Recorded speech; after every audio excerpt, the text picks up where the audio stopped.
Sandakphu ride শেষ। কয়েকদিন ধরে যে লড়াইটা চলছিল, ভয়ঙ্কর রাস্তা, কঠিন পরিস্থিতি, সব কিছু অবশেষে শেষ হলো। আজ যখন চোখ বন্ধ করি, এখনো সেই রাস্তা,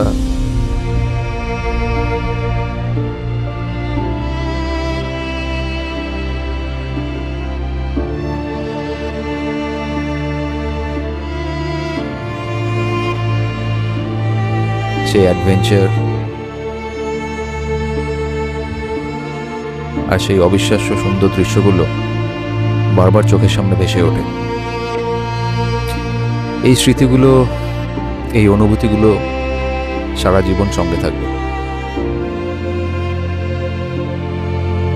এই লড়াইয়ের পর আমরা একটু সেলিব্রেশন তো ডিজার্ভ করি, একটা ছোট্ট সাকসেস পার্টি নিজেদের জন্য।